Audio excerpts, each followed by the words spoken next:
Hello, I'm Donovan Bigelow, and this is the second DVD in a series on the psychology of human relations here at Renton Technical College.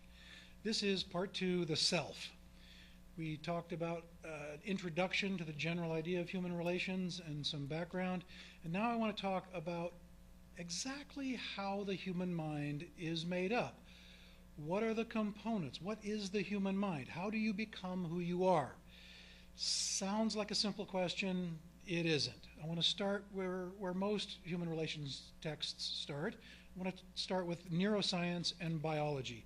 I'm on page 8, the top of page 8 of the lecture notes you should all have in front of you. One thing is pretty clear, that we have evolved a certain attitude, mentality, predispositions in terms of our human relationships that began in our earliest human ancestors as a function of their tribal experience. We are social creatures. We are not like tigers who live most of the time alone. We are more like wolves, lions. We could not survive individually. I mean, there's a reason that solitary confinement in prison is often punishment. We don't do well alone. We need people around us.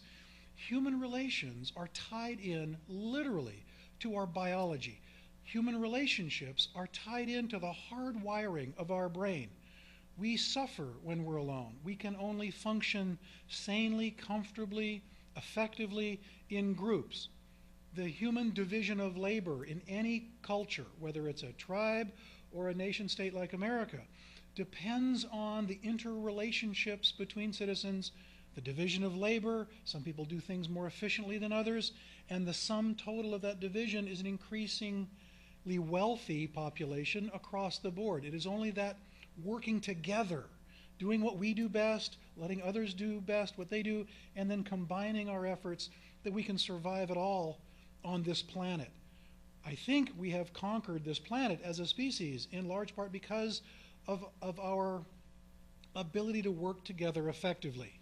Part of human relations is explaining the nuts and bolts of that so it's clear. It isn't intuitively obvious to most of us. And also to be more clear about what happens when it goes wrong. Because when it goes wrong in groups, it goes terribly, terribly wrong. So I'm going to talk about human nature a little bit. And one of the things Freud got right, and he got plenty of things wrong, one of the things that it looks like now he got right was the absolute primacy of human sexuality and aggression at the biological level. We are creatures driven by sexuality and aggression, the two primary drives. Most of what we do in our lives we see as coming from that source. Tied into that, it's always sex and aggression in the context of a relationship. Now, the question comes up all the time. Nature versus nurture. Genetics versus the environment. Wrong question. Stop asking it. We are so far beyond that now in the field of human relations. It is clear now, there's enough evidence, there's enough research going back 100 years, that you cannot simply distinguish the two, that nature and nurture within any individual, always, always, always, is a complex interrelationship. There's a recent study by a man named Shore on babies' brains, and what they found, literally the loving environment of a nurturing family provides the bedrock for brain development. They've done CAT scans and PET scans on babies, a group of them that were from healthy and mostly normal households, and a bunch of them who had been neglected, abused, abandoned. And what Dr. Shore found was that their brains were structurally different. The healthy babies had more interconnections between the neurons. Their brains were literally bigger.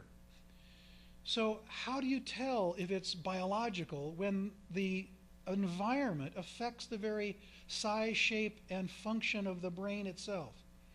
Of course, it works both ways. We've evolved a brain to adapt in particular environments, and we have predispositions that are biologically determined. We like sweet foods. We like fatty foods. Why? Because those were the foods that had the best survival opportunities for our Cro-Magnon ancestors 10, 20, 30, 100,000 years ago. Represented ripe fruit. Fat represented in times a high caloric capacity, which means you might, if you don't eat for a week between hunts, it might keep you from starving to death. So we like things because those things were most adaptive for our ancestors. It's why no McDonald's has ever gone out of business, as far as I know. They're providing something that is almost innate in our nature to want. But of course now, in the nature of our efficient wealth-generating culture, we have so much of it that the number one problem is not starvation, it's obesity. So we can let our biology get out of control. We can have an environment that affects our biology, and the take-home lesson here is there's no saying. If a school shooter happens and someone always says, well, it's just genetic, well, they're wrong. Or someone says, he must have had a bad mother and father, they're wrong. You cannot tease apart nature and nurture. It's always about the integration of those two things. Okay. And I want to stress that they may be integrated, but it seems like the biology comes first, is the most basic. Out of the biological comes the emotional. Emotions are primary in the human mind. This is very important. Babies don't think cognitively. They don't have language. They don't have thoughts the way you and I have thoughts. But they most assuredly have profound emotions. Once the biology is laid down genetically, once the baby is born into a more or less normal body, immediately, if not even before birth, the human mind is functioning around primitive emotional responses. Love, hate, fear, anxiety at a very primitive level. It is out of the consistent nurturing care of a good family, good enough from the baby's perspective. What are the baby's needs? Getting them met defines, for me at least, a good family, good enough family.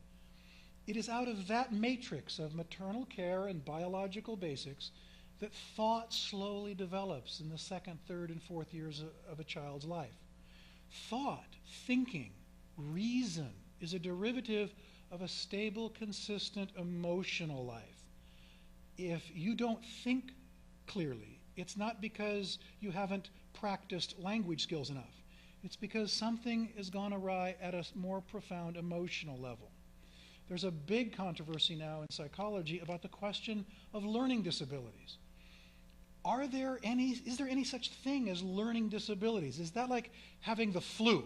I have the flu, now I'm over the flu. I have a learning disability, now I've overcome it, just like I overcome the flu. Is that true? It doesn't appear to be the case at all. Learning disabilities represent the cognitive result of emotional disruption, possibly even biological disruption. And so it won't do to simply have people practice thinking in new ways unless we get at something profound about what makes up their emotional life. These two things always work hand in hand, but in this case it seems the emotions are primary. Now, we've got to talk about evolution a little bit. Natural selection. How have we come to want these things and not those things? How have we survived in harsh environments? And at the genetic level, and that's what evolution is about, it's at the genetic level, there's three things that are useful to understand that are the bedrock of how you became who you are. Variation, inheritance, and selection. And I mean at the genetic level. All right, we're all the same species. I don't care where you're from, Africa, Asia, South America, North America, Caucasian, black, brown, yellow, red. We are all the same species. The good news is we can interbreed with each other. We're not different species, which, if you get that, actually really increases your chances of a date on Saturday night. This is very important stuff, all right? So we're all the same species. As an aside, one of the things that evolutionary psychology has proven at the genetic level is the profound truth of that statement. There are no racial differences of any importance at all in what makes us fundamentally human. If evolutionary psychology did nothing else, the achievement of decimating any racist argument about significant, meaningful differences between the races is now gone in the face of research around evolutionary psychology principles. Interesting, interesting stuff. Given our species equality at the genetic level, there are variations. Look around. People are tall, people are short, some have black hair, some have blonde, red, all variations in between. Now, those variations, some of them are inheritable. All right? I have blue eyes. My daughters have blue eyes. That's a good thing. All right? Some have dark hair. Some are a certain height. Right? These variations are inheritable. Phase 2. The key phase is selective advantage, selection. Some of those variations, which are inheritable, have an advantage in a particular environment. Why are Africans dark-skinned? Because dark skin survives better in the sun, and over the course of millions of years, the more adaptive variation, darker skin in the African environment, became the norm. They evolved into darker skin because those that had the random variation of slightly darker skin, and that being inheritable, actually helped them survive in their particular environment. In the northern climates, you have people with very, very pale and light skin for the same reasons. They evolved that way in the environment. It was an adaptive advantage.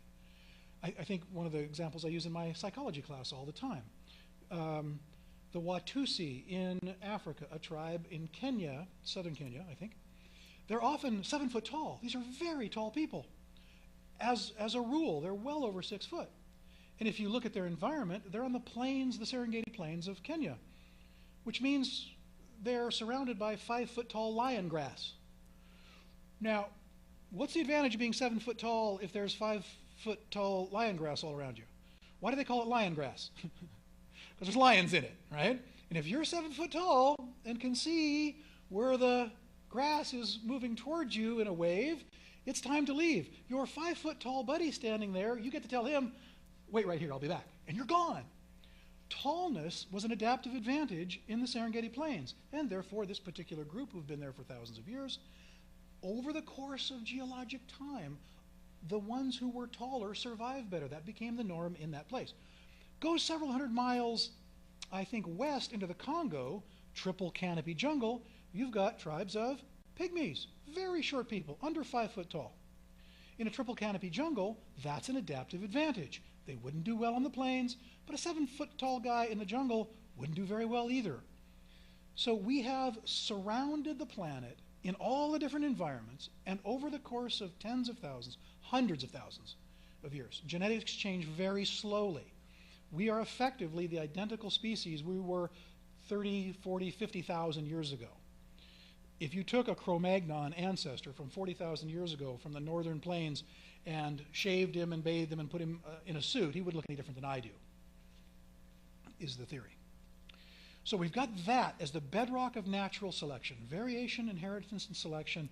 And because of that genetic reality, we've managed to become adaptive in almost any environment on the planet. We're one of the only animals on this planet that can survive anywhere. Now it gets complicated in terms of how that basic biological inheritance has assisted us at survival and mating selection, because natural selection is now a little more complicated than in Darwin's day. Now we see it isn't just survival of the fittest. It's survival of those who have the ability to protect their territory, acquire food and the resources necessary to sustain themselves and their families and their tribe, but also, in addition, and this is where it gets complicated in human relationships, the ability to attract and keep a mate.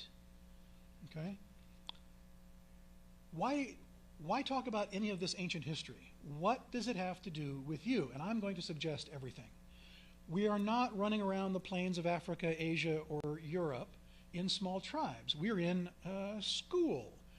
But look at the size of our classrooms. Look at the size of our business organizations. Look at the number of people in our offices. Look at the number of people on our sports teams. It's not an accident. It's not random that we work naturally in small groups. You may not be hunting buffalo, guys, and ladies, you may not be tending to babies with the other women around the campfire, but you're trying to get a job, and you're in competition with other men and women, and you're trying to maintain your life. You're trying to, hopefully, most of you are struggling toward establishing families at some point, raising healthy children. It's the same goals that we've had our entire species existence. It's applied differently, but the fundamentals are the same. And if you understand that, if you see what's going on around you in terms of those fundamental genetic and evolutionary dynamics, the world will be a much more easily understood place, and you will make more adaptive decisions. Here's where it gets complicated, because it appears that evolution has thrown us a little boomerang. Men and women have sometimes differing priorities. All right? I quote at the bottom of page 8, what women want and why men sometimes want something else. This is comedy, all right? This is tragedy. This is literature. A funny story that's actually true, Freud, right before he died, in the late 1930s, he wrote to a female colleague of his, a woman named Bonaparte, and he said, and I quote, "I have studied the human mind for over 40 years, and the one question that still eludes me is, what women want?" That was the title of a recent movie with Mel Gibson, and they stole that line directly from Freud. And Freud may not have understood women very well, but the evolutionary psychologists seem to have. And in a nutshell, the research, mainly led by a psychologist from Texas named Buss, B-U-S-S, has come up with a series of priorities for women and priorities for men. And I won't go through them all now. Take my psychology class if you want to know the details of this. I want to stick to human relations. The short version is that in the short term at least, men and women have different priorities. Women want economic security. They want a stable relationship. They want reliability. They actually prefer men who tend to be taller, more aggressive. And these make perfect sense in a biology evolved in a tribal atmosphere. Those traits, and some others, make a man more likely to be the kind of man that will provide and protect the woman and her children in a tribal existence. What's interesting is we no longer have a tribal existence. We have a culture. We have government welfare. We have professional development and education for women across the board that's now equal to or better than men getting. Right now, I think last year, it was the first time that undergraduate applicants were more females than males. So we don't live in that dynamic, and yet biology seems to still control. Men tend to want youth, beauty, and fidelity. Women have a list of 10 or 11 things. Men have a list of 3 things. We're simpler than women. Women are more complicated. Now that sounds sexist. It sounds almost objectionable, but here's the evolutionary explanation. Women had a much more complicated decision to make. And the consequences in terms of mate selection for making a wrong one were vastly different in the bad old days. Think about what it would mean for a woman 10,000 years ago, 20, 30, to make a wrong decision about a man. Is this guy going to be reliable? Is he capable of defending me against the other tribes? Is he capable of hunting and bringing home food? If she makes the wrong decision, she and her children die. It's a life and death decision. Women today are the survivors, the ancestors of the picky ones, and they're careful by genetic predisposition. Men, on the other hand, what would it cost them to make a bad decision about a woman 10, 15, 20,000 years ago? Wouldn't take very long at all to figure that out, and it wouldn't cost them anything in terms of genetic survivability. Now, here's the take-home lesson. The differences are real, they're obvious now, and they seem to have a solid foundation in biological thinking and evolutionary psychology. But they also come back together because even men ultimately are interested in survival. Not just their survival personally, but their genetic survival, because that's where evolutionary psychology comes in. It's survival at the genetic level, and we are pushed. We are the ancestors of those Cro-Magnons who were able to procreate, who had a drive to, a greater drive than others perhaps. So we are innately aggressive about our territory and about conquering, and we are innately focused on sexuality and our own genetic survival. So it turns out that men and women, despite some differences, ultimately genetically have the same interest, and that is a long-term, committed, monogamous relationship. Men want that, despite some in the media, television, and movies to the contrary, because genetically, here's the advantage for men. A committed monogamous relationship, a willingness to go down that road, will do three things for a man. Number one, you will get a vastly superior mate if that's your goal, because that's what women want, and you will be able to select from a much higher level of mating potential. The second thing is you're more likely to know that the kids are yours. The old joke is, mama's baby, papa's maybe.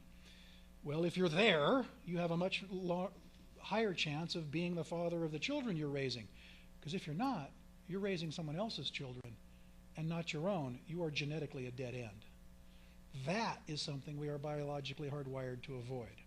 The third advantage is that if the man is present in the house, in the family, then he has a better chance of being present for the children and teaching them the lessons of his life and protecting them and helping them get to adulthood in a better way. So what evolutionary psychology teaches us in terms of human relationships at that intimate level is that we really aren't that different.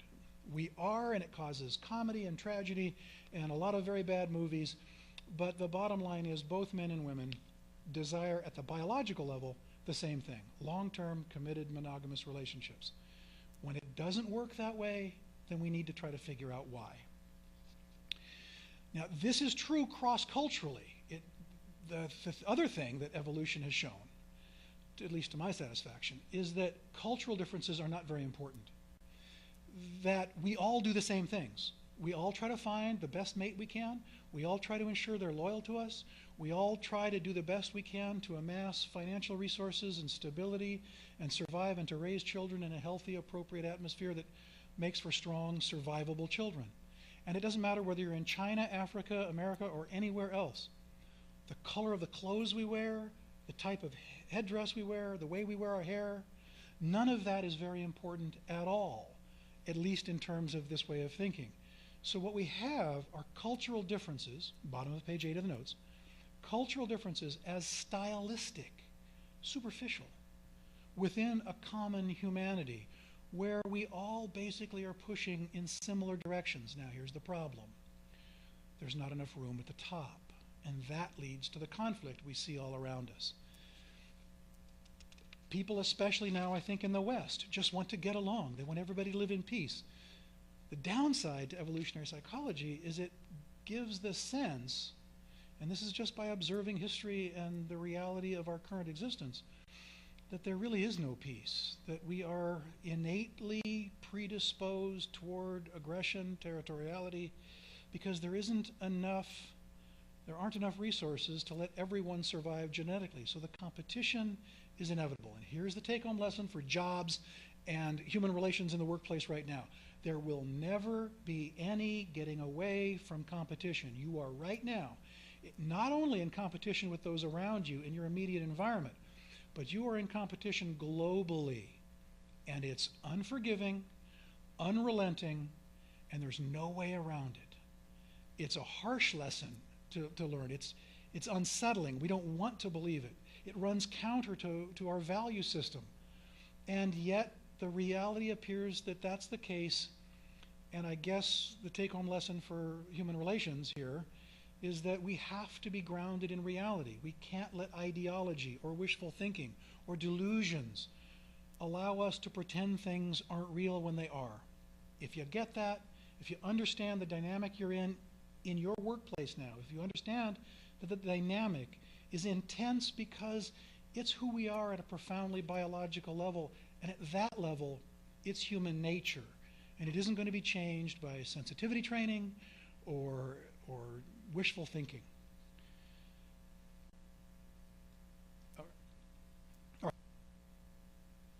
Okay, that's the biological bedrock. That's evolutionary psychology. I want to now shift to the present time. How do you understand yourselves and your coworkers and your supervisors? How do you think about them? How do you see them now? I'm going to give you some tools that will help you with that. In every human relations text, there's categories, personality classification methods. I'm on the top of page 9. You mostly have heard there's type A and type B personalities. Type A personalities, hard-charging, aggressive, can-do guys and girls who are getting the job done and making it happen.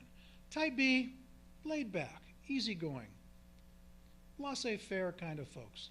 Live and let live. Not going to get excited about too much. broad categories. Down below, another common category, locus of control, internal versus external. Are you the kind of person that thinks that who they are is really in charge of their life, that from the inside, the internal aspects of yourself give you power, give you effectiveness out in the world? Or do you have a sense that you're sort of caught up in the wave, caught up in the way things are, and you're a little boat on a stream, and the current's not something you can affect very much? Okay, nobody's one or the other in pure form, but this way of thinking about others helps you understand, helps you predict future behavior. If you can think about the people around you this way, you tend to be able to predict more accurately what they're going to do. That's useful. The next one, there's almost no disagreement on this one in all the psychology books, the Big Five model of personality. These are traits, character traits. And now there's no discussion here about where this comes from. They're not talking about biology. They're not talking about nurturing care. They're talking just about the way people are and trying to understand them the way they are. And this is incredibly useful. It's more simple. It doesn't have complex analytical discussions using fancy language about unconscious processes that nobody can measure. And you don't have to get into ancient history and what our Cro-Magnon ancestors were doing 10,000 years ago. Who cares?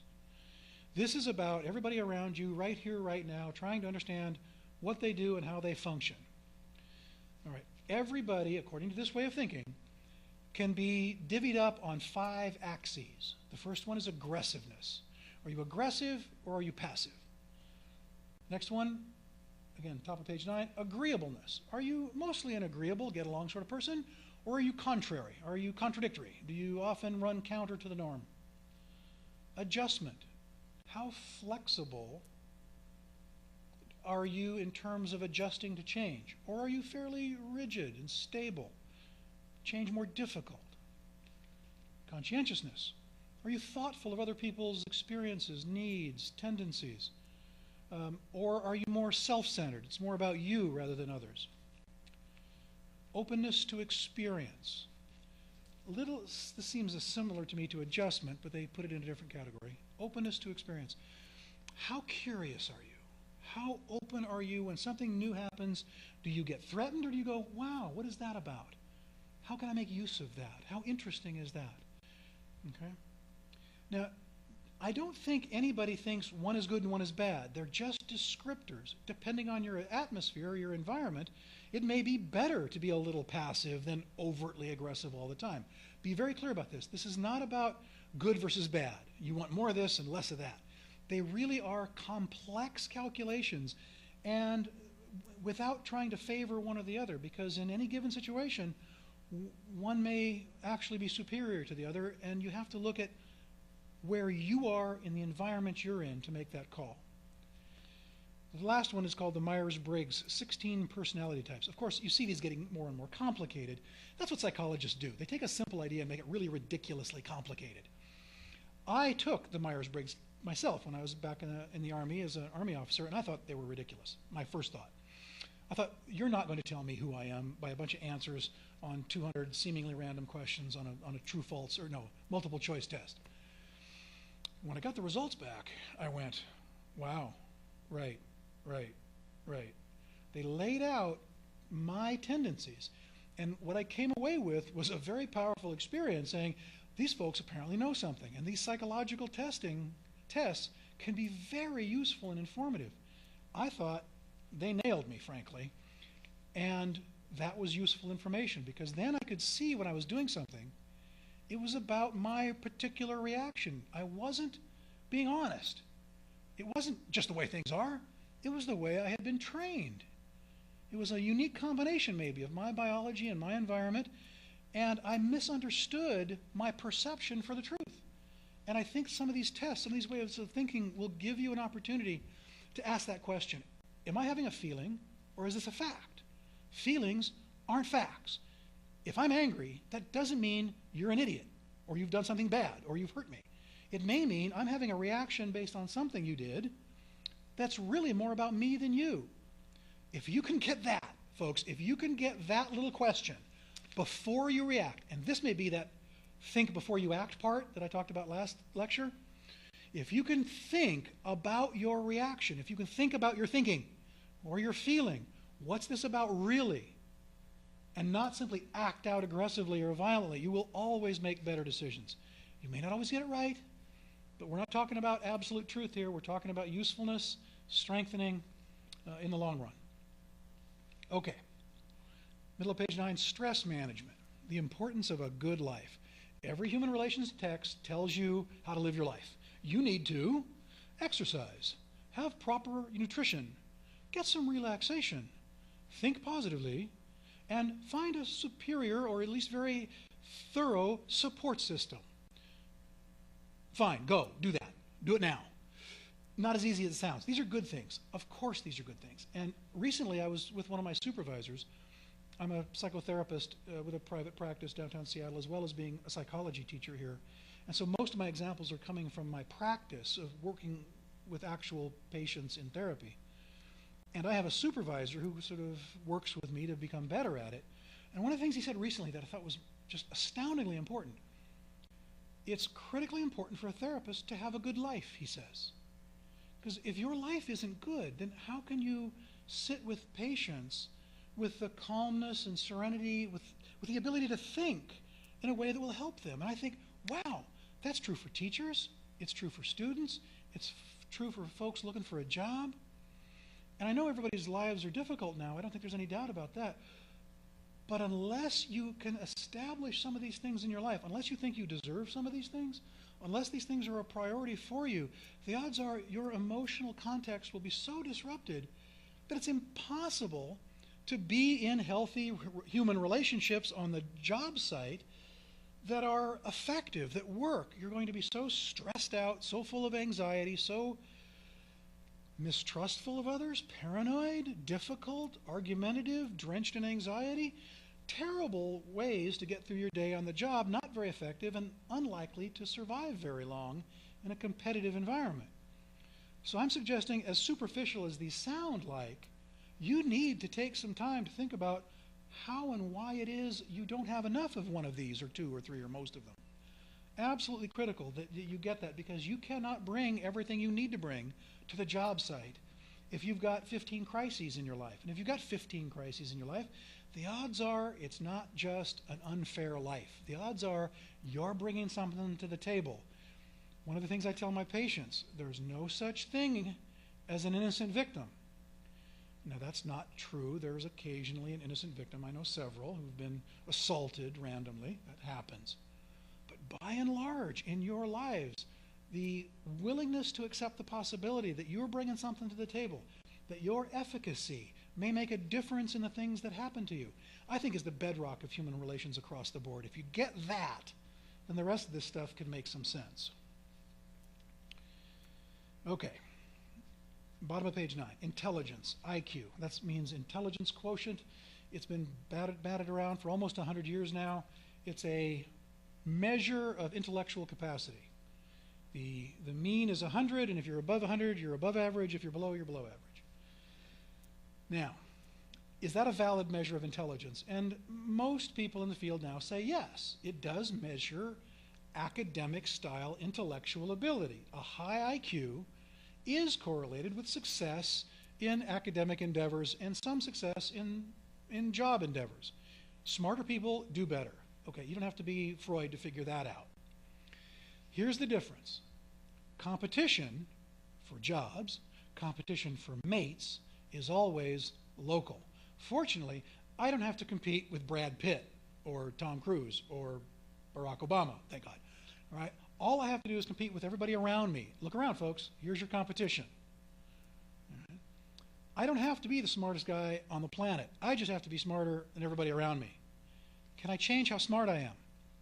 No. Your IQ is your IQ. And if you test it now, I test it in 10 years, test it in 20 years, it's going to be about the same. What you can change is how effectively you use your intelligence. And the important point here, the point that I think is very affirmative, is that most people don't take advantage of the intelligence that they have. If you actually use what you have to your best extent possible, maximize your potential, whatever it is, you're always going to succeed locally where the competition really is anyway. All right. There was a phrase, a book written 10, 15 years ago now called emotional intelligence, or EQ. It added a component. It didn't change anything. Everybody still gets the importance of IQ and basic raw intellectual intelligence. Oh yeah.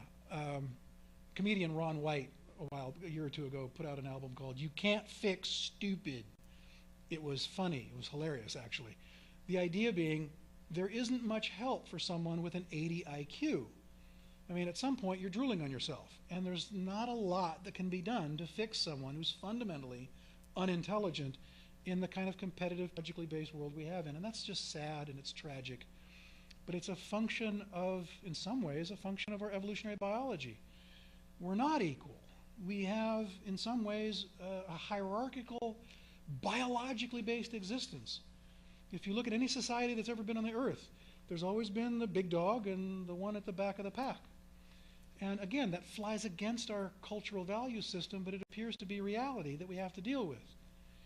If you're on the job and you think everything should be equal and the boss shouldn't have authority, you're not going to last very long. The reality is we're humans in some ways like a wolf pack. There's an alpha male, an alpha female, and those trying to become one soon. If you get that, if you can accept that, if you're strong enough to accept that, you'll do better. If you're complaining that it's not fair, you've already lost.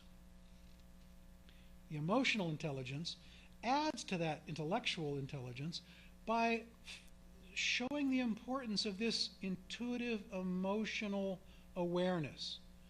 Most of the communication we get between people isn't verbal, it's nonverbal, it's body language, it's the feeling state, it's empathy.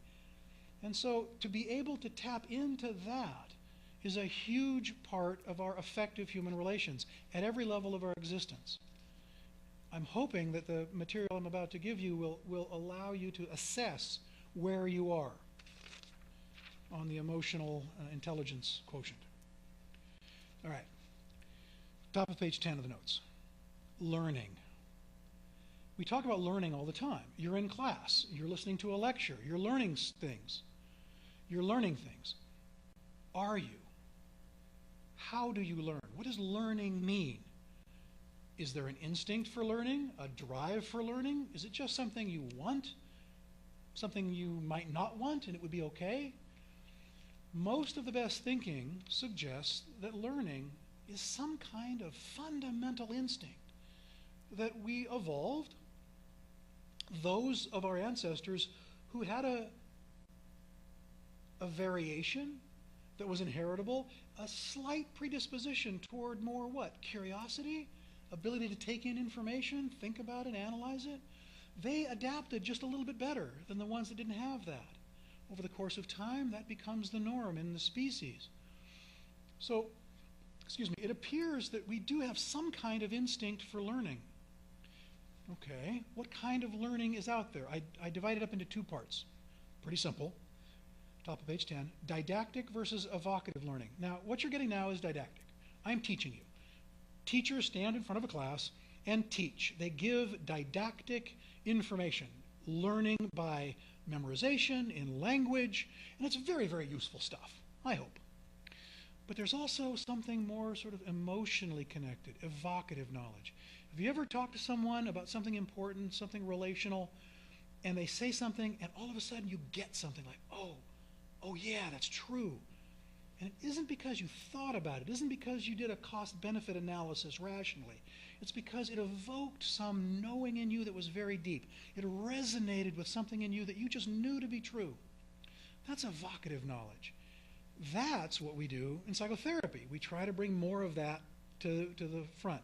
In class, I'm focused mainly on helping you learn using language, memory, right, and concepts. I think it's important to keep in mind that these two things are different. And then human relationships. Human relationships are more and more, it seems to me, about the ability to communicate at that evocative level. Frankly, women are better at this than men.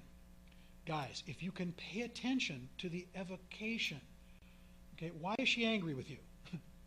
Not because you forgot her birthday, although that would be a good reason for her to be mad at you. It may be something in terms of your inability to reflect an intuitive emotional awareness, an empathy, a resonance between you. If you get that, you are much more likely to have a healthy relationship. I think this translates directly into the workplace. Your boss tells you to do something, so you do it. And one of my bosses, when I was back in the Army, was very clear. He said, you can obey everything I say and get nothing done. All right? Obedience isn't what this is about. Understanding and accomplishing the mission requires that you understand a little bit more of the nuances of what's required of you. You can't just execute what you're told. You've got to think. You've got to be able to sort of intuit a little bit. The more you can do that, the more effective you're going to be. Stop and think, and I would add, stop and feel and be aware of what's really going on. If you can do that, you're in much better terms. All right. How many of you learn from experience? Everybody raises their hand, right? And my response to that is, no, you don't. I think actually learning from experience is the highest and rarest achievement. Most people don't. You know it's true.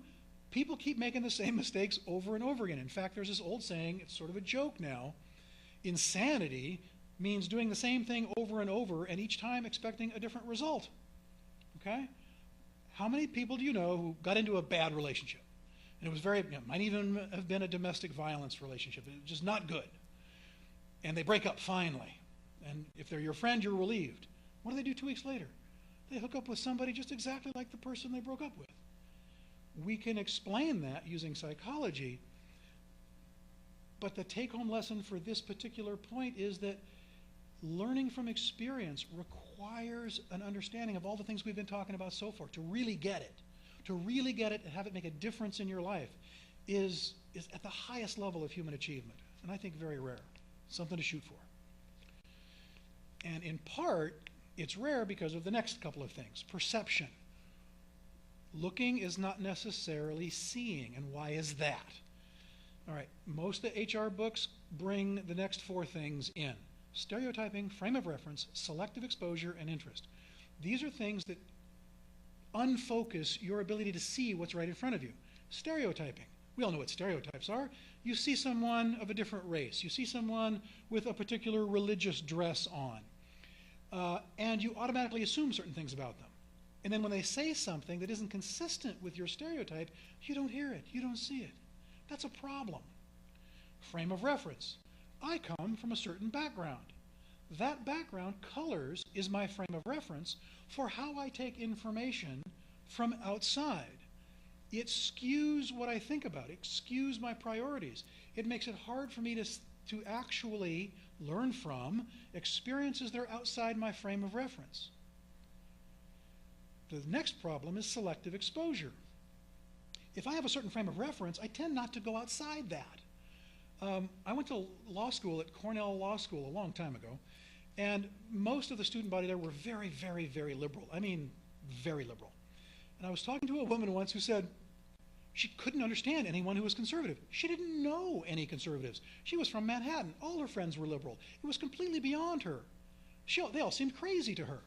And my thought was, there we go, selective exposure, frame of reference. She doesn't understand because she's never been exposed to any but a very small clique of, frankly, fairly narrow-minded people, it seemed to me. If you're in that environment, folks, and we're all to some degree in a bit of a narrow environment, be conscious of it and try now and then to go outside of it. Interest. Interest is the 4th thing on this list of HR topics, but I think it's a derivative of the others. If my frame of reference is such that I'm relatively closed in, I don't have much of an interest outside. In fact, having an interest outside runs counter to my little comfortable frame of reference. Now, I don't want to get too psychological here. This is a class on human relations. Here's the bottom line. I use some language here that I'm not going to bother getting into too much. Splitting, projection, and projective identification. The short version is we have unconscious dynamics within us. We have reality out here. There's a psychic reality and objective reality.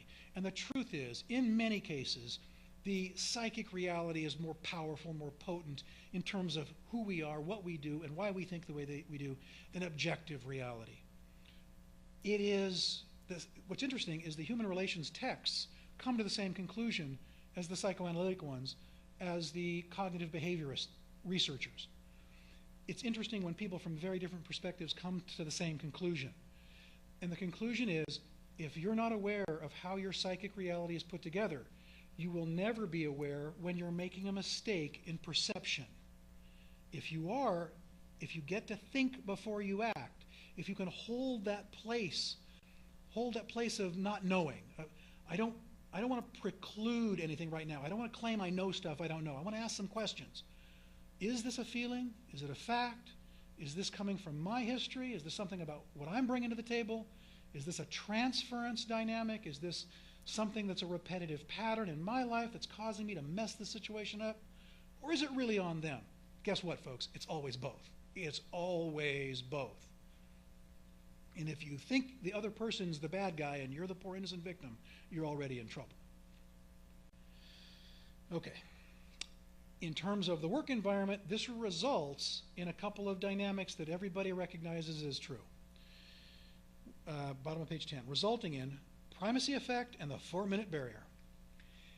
If you don't make a good impression right off the bat, that bad impression is yours forever, almost.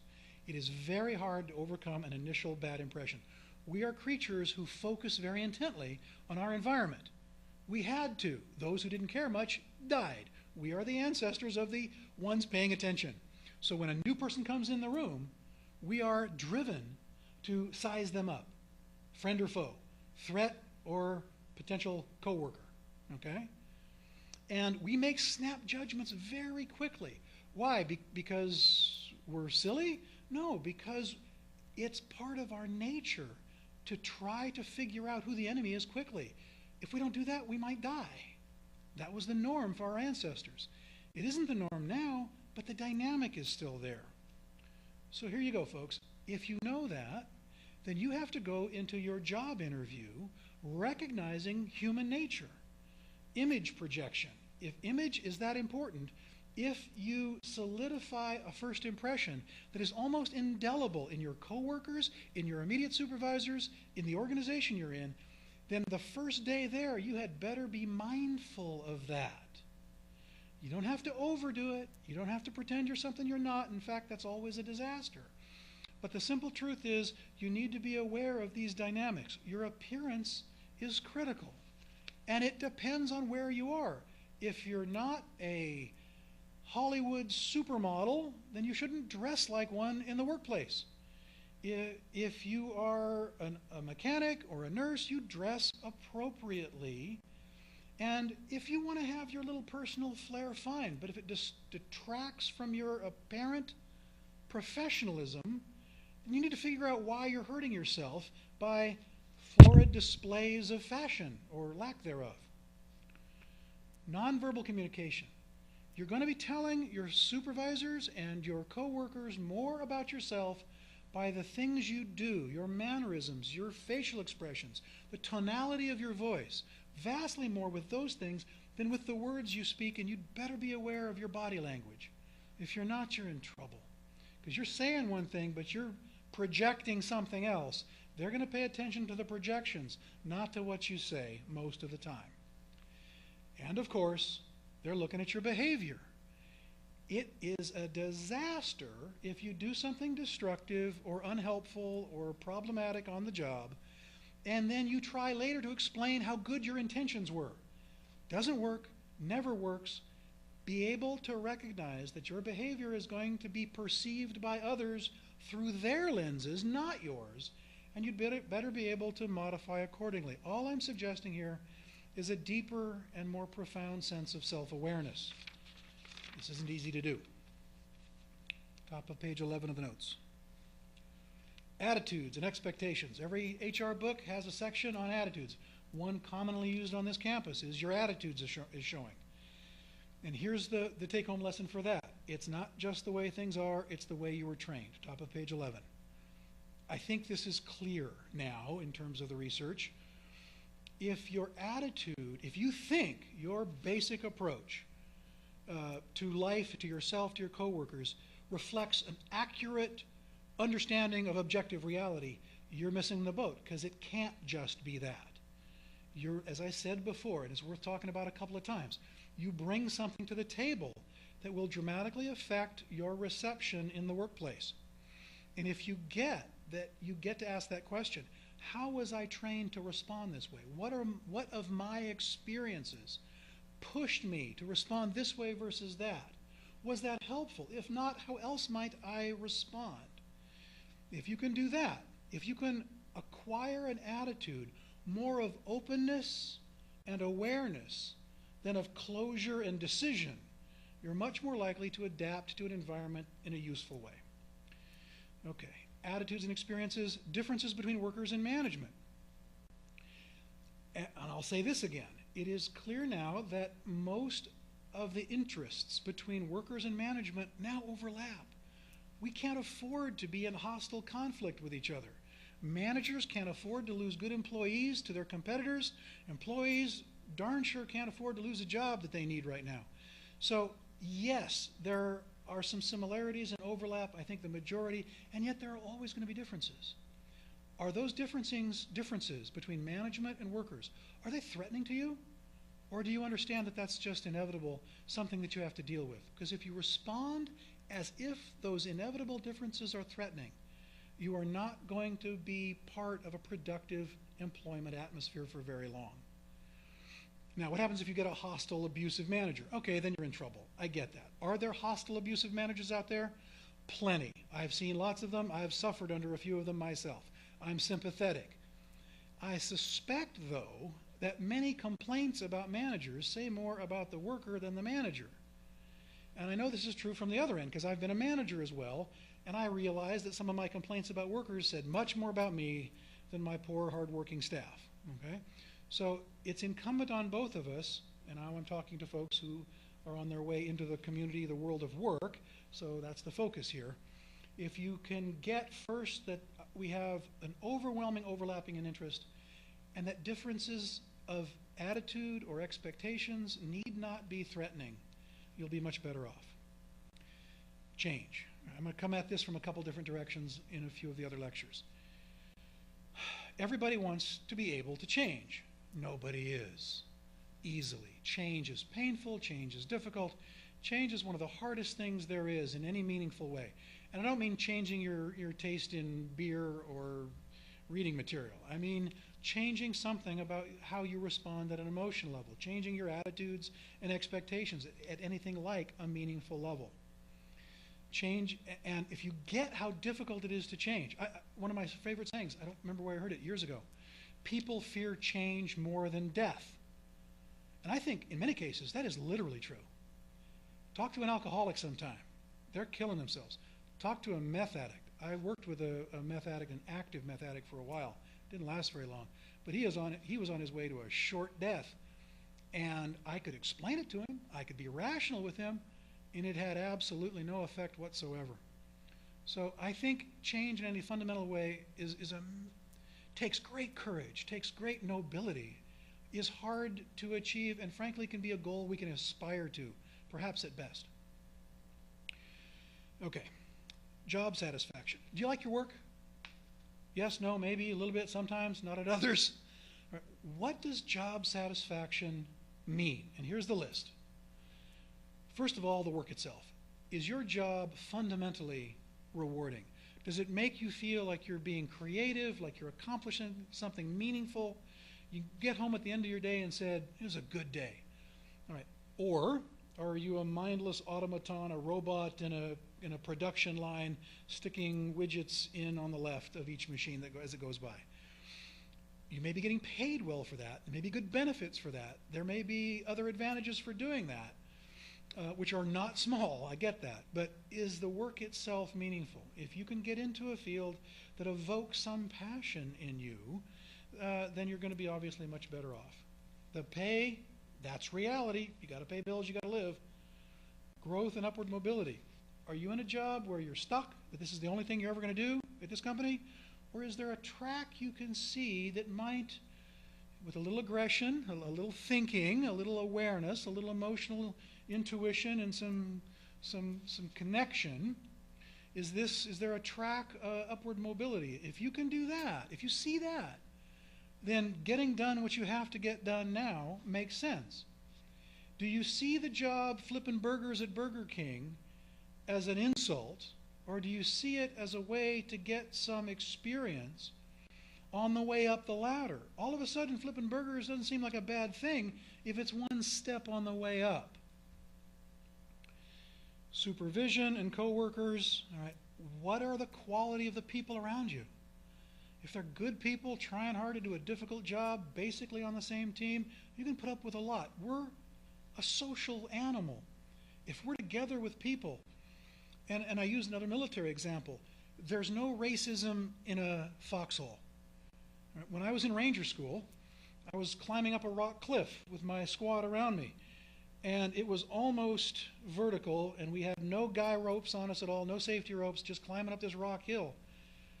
And I would reach up above me to get a hand up, or I would reach down below me to get a hand down, and I just didn't care what color that hand was. I just cared that it could hold me. And the guy below me didn't care what color my hand was. I really think that if you're in a job where the supervisors and the coworkers and you have a mission, you're focused, and you're all in the same team, I think those experiences overcome almost any differences in culture, in race, sometimes even gender, and I think goes directly. You know what? As much as the work itself, and maybe even more than the pay, that combination of meaningful mission and a productive working team. Now, I think getting that right attitude depends mostly on the individual's emotional dynamics. The thing I've said several times, beliefs flow from character structure. Who we are in some ways determines what we believe, not so much what we've learned outside didactically. And so if you can keep that in mind, it's useful. Development of the self, page 11. I'm going to move fairly quickly through this part. If you want more details, you'll have to take my psychology class and talk about development. Let's turn to the top of page 12, lifespan development, prenatal to identity formation and beyond. Of all the 7 perspectives in psychology, what now seems to be universally accepted is that we can continue to develop until the day we die. That Freud was wrong about development being from birth till 5 or 6 or maybe early adolescence. That we really have avenues of approach to development that are open to us no matter how old we are. It's a very exciting theory that seems to me to be true in the people I've worked with. Many of my patients are in their 50s and early 60s, and I still see a vibrant aliveness in them. External growth, stages and their normal variations. Yes, we can develop, but children don't develop at the same rate. And you see textbooks where a baby is supposed to be sitting up at 18 months and rolling over and using language by this and by that time. And parents freak out if their baby isn't right on. If it's 2.5 months and their baby isn't doing X, they start calling the child psychologist. All right, relax about that. There are broad ranges of normal in human child development. We all know what they are now. It's not hard. And they're fuzzy edges in terms of what children are supposed to be doing when. You can take a deep breath, be the best parent you can be, and not worry about variations on a healthy theme. Down